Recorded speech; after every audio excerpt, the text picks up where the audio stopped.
Ya anu bener mah tuh Kanjeng Nabi we. Mah aneh kok nyebutkan ulama bisa salahnya bisa tuh.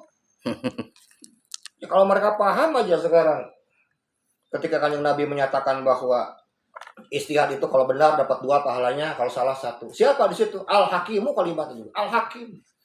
Orang yang paham tentang ilmu hukum, bukan orang yang sedang belajar ilmu hukum atau coba-coba copy paste hukum ini di copy paste kemudian mendadak jadi mustahil mutlak yang tak bisa.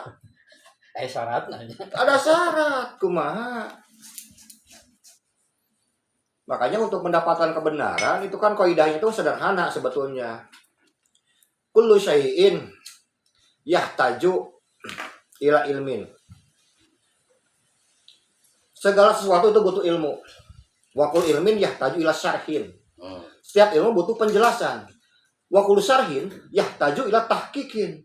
Setiap penjelasan butuh tahqiq, verifikasi, harus mau masuk dalam tungku api jarwat takdil. Lalu yang dibutuhkan sekarang ketika sudah masuk dalam tahqiq apa? Wa kullu tahqiqin yahtaju ila burhanin. Can tamat.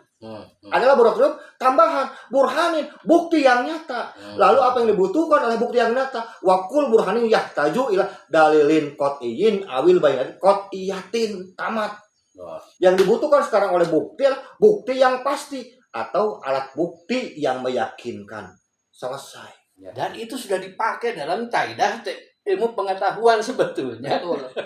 Ngaji nawe sih atuh males. Wae jawab gitu. Malas tuh sih ya diajarna. Jadi satu lagi yang menarik Pak yang perlu dikupas. Zoni turun anak husnudon. Quran sudah bilang Bismillahirrahmanirrahim alif lam mim dalikal kitabul la raiba fihi hudalil muttaqin kalimata la raiba fihi.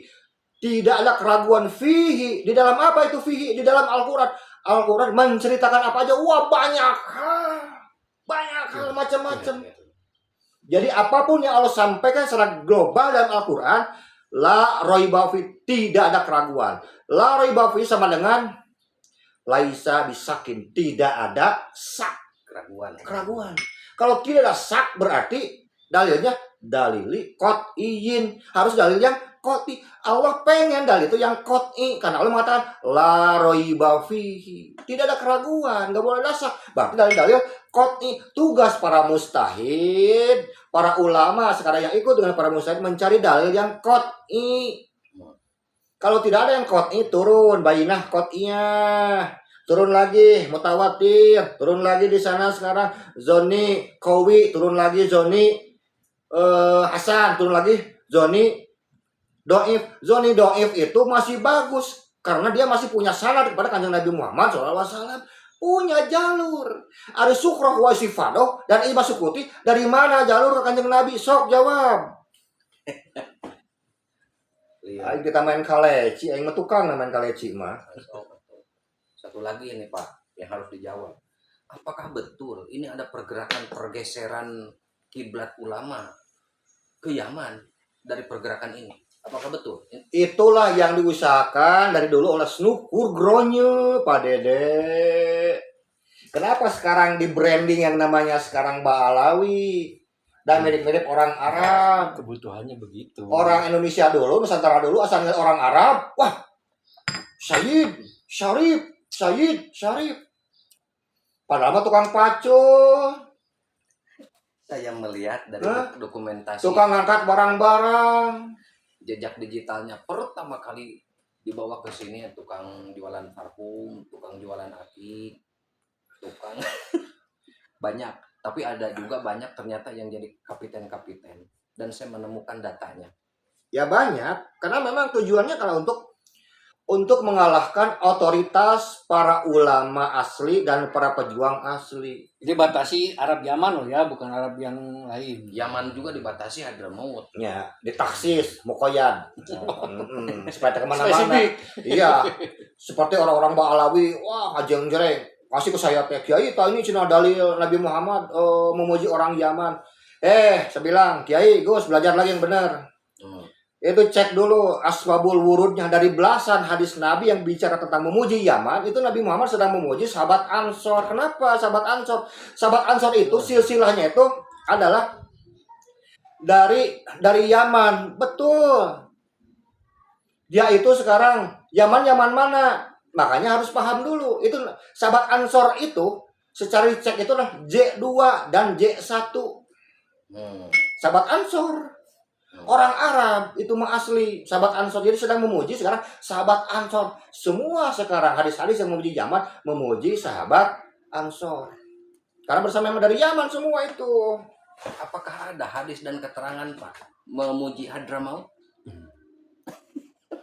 Mustahil. Hadro maut, hadirnya kematian terus dipuji oleh Nabi. Wah, mustahil. Mungkin di hadis doib ada, nggak ada. Di hadis maudhu. Mun hadis maudhu mah mungkin karena kan sama-sama penipu. Parah. Ini semakin hari ulang Pak. Enggak, saya mah segera. Kita mah enjoy aja, santai. Kita mah bicara juga enggak marah-marah kita mah. Jadi asik aja, santai. Jadi gitulah sahabat. Ya. Orang Sunda itu diamnya aja menakutkan. Yang tadi sahabat Ansor itu dari Bani ya kan Kohtan. Kohtan ya. Iya. Kalau Bani Kohtan apa memang sepupuan sekarang sama Nabi Ismail itu mah nyambung ke atasnya.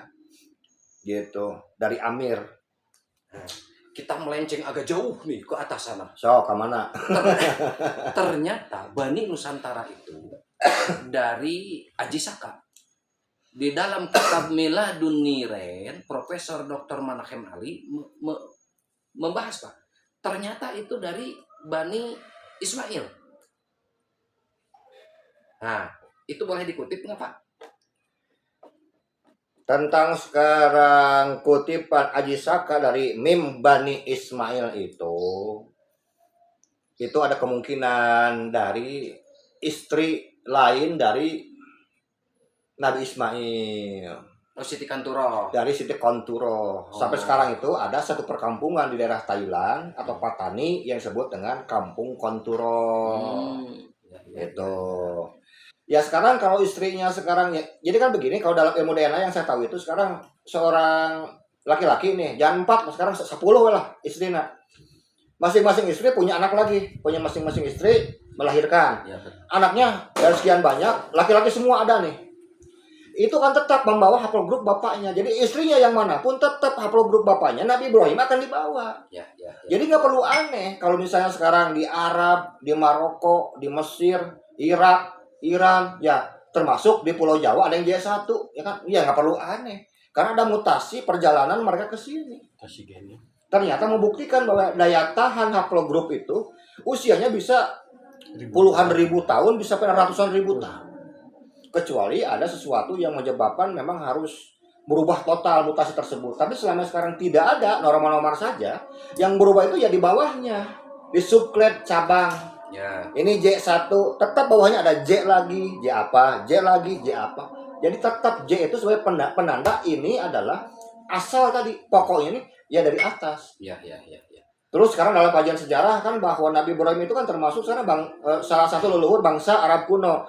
Bangsa Arab kuno itu kan ada bangsa Arab Sumeria, Assyria, Akkadia, dan Babilonia. Nabi Ibrahim itu bangsa Arabnya Akkadia. Ya. Jadi kalau sekarang J1 ya karena bangsa Arab. Ya wajar atuh.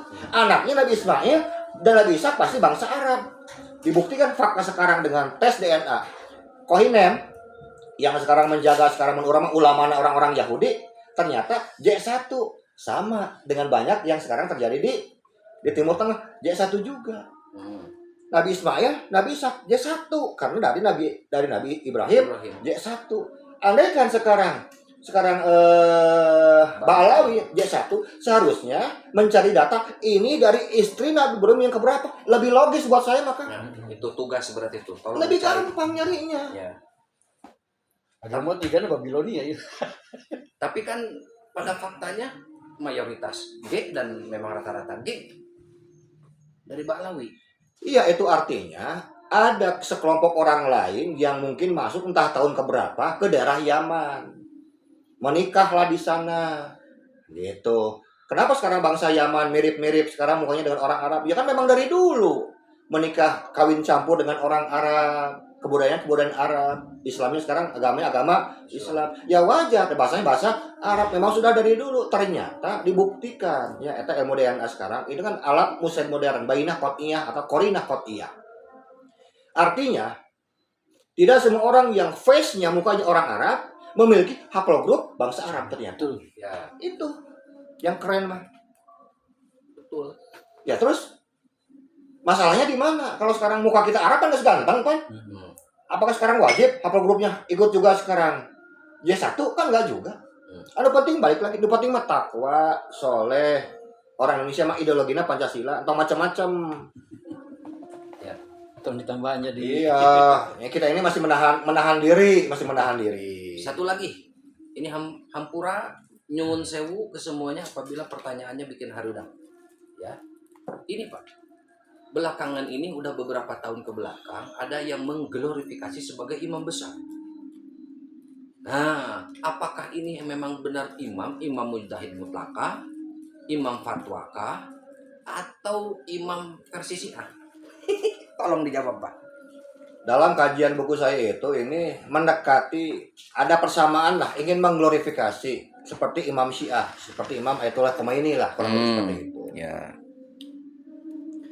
Memang kita harus akui bahwa kelompok ini memang paling pintar lah membuat glorifikasi. Gitu. Termasuk tadi saya selesai membuat 2 bab tentang Al-Faqih Al-Muqaddam. Wish. Oh, kajian intelektual. Masya Allah. By data, ilmiah semua. Iya. Itu yang Mi'raj 70 kali itu Pak? Ya? Yang Mi'raj 70 kali? Ya, anggap aja lah Mi'raj 7 kali mah itu mah dongeng anak-anak kalau mau tidur aja lah. Ya. Hmm. Itu katanya dengan kambing-kambingnya Pak.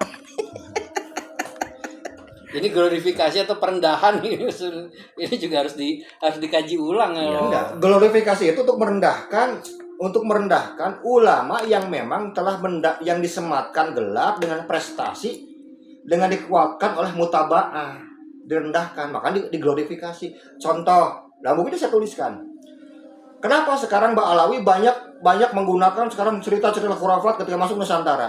Karena tahu Nusantara itu full tentang karomah, para wali dan sebagainya. Ya. Dan mereka butuh saingan. Dan untuk menyanyi karomah ya harus dengan karomah yang lain. Ya kan begitu? Ya. Di copy paste lah sekarang Fakih Muqaddam. Copy paste yang lain-lainnya. Ini untuk menyaingi karomahnya para wali. Makanya buku yang kedua yang sedang dibikinkan judulnya Membongkar Realitas dan Klaim Sejarah Wali Songo versus Mbak Alawi. Gitu judulnya. Langsung head to head.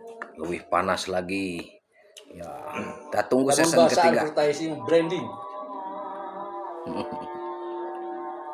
Glorifikasi kan tujuannya kan gitu. Dia membangun kesadaran secara sosiologis lah.